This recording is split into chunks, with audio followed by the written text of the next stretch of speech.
നമസ്കാരം. ഇഡ്രോപ്പ് സോഫ്റ്റ്വെയറിൽ employee profile activities ആണ് ഈ വീഡിയോയിൽ കാണിക്കുന്നത്. ഇൻസ്റ്റിറ്റ്യൂഷൻസ് എംപ്ലോയീസിന്റെ ഡേറ്റ എൻട്രി നടത്തുന്ന സമയത്ത് നൽകിയിട്ടുള്ള മൊബൈൽ നമ്പർ ആയിരിക്കും എംപ്ലോയീസിന്റെ പ്രൊഫൈലിലേക്കുള്ള ലോഗിൻ ഐ ഡി. എംപ്ലോയീസിന് പ്രൊഫൈൽ ലോഗിൻ ചെയ്യുന്നതിനായി ഹോം പേജിൽ കാണുന്ന നോ യുവർ പോസ്റ്റിംഗ് ഓർഡർ എന്ന ടാബിൽ ക്ലിക്ക് ചെയ്യുക. തുടർന്ന് വരുന്ന പേജിൽ എംപ്ലോയിയുടെ മൊബൈൽ നമ്പർ, ക്യാപ്ച എന്നിവ എൻട്രി ചെയ്ത് സബ്മിറ്റ് ചെയ്യേണ്ടതാണ്.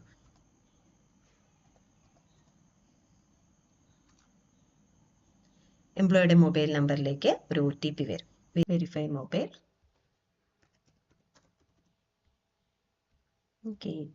ക്യാപ്ച എൻട്രി ചെയ്ത് കൊടുത്ത ശേഷം വെരിഫൈ കൊടുക്കുക. ദെൻ പ്രൊസീഡ് ബട്ടൺ ക്ലിക്ക് ചെയ്യുക. യൂസർ ID എന്ന് പറയുന്നത് ഇവിടെ മൊബൈൽ നമ്പർ ആയിരിക്കും. പാസ്വേഡ് ഡിഫോൾട്ട് ആയിട്ട് NIC*123. കൂടാതെ എംപ്ലോയീസിന്റെ പേര്, ഇൻസ്റ്റിറ്റ്യൂഷന്റെ നെയിം എന്നിവ ഡിസ്പ്ലേ ചെയ്ത് കാണിക്കുന്നതാണ്. നെക്സ്റ്റ് ലോഗിൻ ചെയ്യാനായിട്ട് ലോഗിൻ ക്ലിക്ക് ചെയ്യുക. യൂസർ നെയിം മൊബൈൽ നമ്പർ ആണ്. Password NIC*123. First time login ചെയ്യുമ്പോൾ പാസ്വേഡ് റീസെറ്റ് ചെയ്യേണ്ടതായിട്ടുണ്ട്.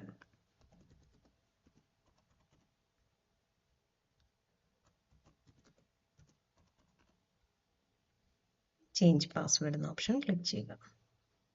പാസ്വേഡ് ചേഞ്ച് ആയിട്ടുണ്ട്. ഇതാണ് എംപ്ലോയിയുടെ പ്രൊഫൈൽ പേജ്. റിപ്പോർട്ട് എന്ന ടാബിനുള്ളിൽ നിന്നും first posting order, second posting order, cancellation order കൂടാതെ ഫോം 15, ബാലറ്റ് പേപ്പറിനുള്ള അപേക്ഷ എന്നിവ ഡൗൺലോഡ് ചെയ്ത് എടുക്കാവുന്നതാണ്.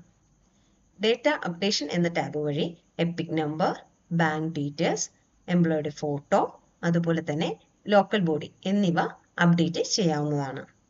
എലക്ഷൻ എന്ന ഈ ടാബ് വഴി election training certificate, election duty certificate എന്നിവ എംപ്ലോയിക്ക് ഡൗൺലോഡ് ചെയ്തെടുക്കാവുന്നതാണ്. ഫസ്റ്റ് റാൻഡമൈസേഷൻ കഴിയുമ്പോൾ ലഭിക്കുന്ന പോസ്റ്റിംഗ് ഓർഡറിൽ എംപ്ലോയിക്ക് ഏത് ബ്ലോക്ക് അഥവാ മുനിസിപ്പാലിറ്റിയുടെ അണ്ടറിലാണ് പോസ്റ്റിംഗ് കിട്ടിയത് എന്ന വിവരം ഉണ്ടായിരിക്കുന്നതാണ്.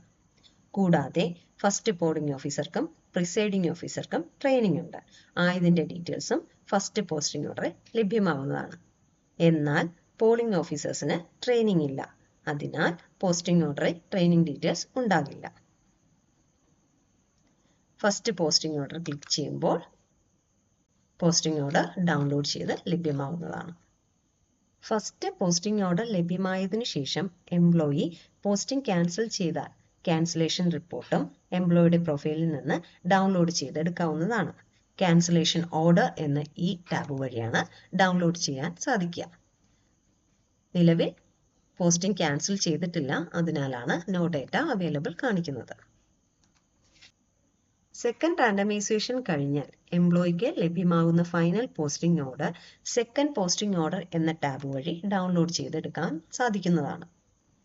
സെക്കൻഡ് റാൻഡമൈസേഷൻ റിപ്പോർട്ട് അല്ലെങ്കിൽ ഫൈനൽ പോസ്റ്റിംഗ് ഓർഡറിൽ എംപ്ലോയി ഉൾപ്പെടുന്ന പാർട്ടി നമ്പർ, ഡ്യൂട്ടി ചെയ്യേണ്ട polling booth, counting and distribution centre details എന്നിവ ലഭ്യമാവുന്നതാണ്. എലക്ഷൻ എന്ന ടാബിൽ നിന്നും എലക്ഷന്റെ training certificate, election duty certificate എന്നിവ ഡൗൺലോഡ് ചെയ്ത് എടുക്കാവുന്നതാണ്. ഇത്രയുമാണ് എംപ്ലോയിയുടെ പ്രൊഫൈൽ ആക്ടിവിറ്റീസ്. Thank U.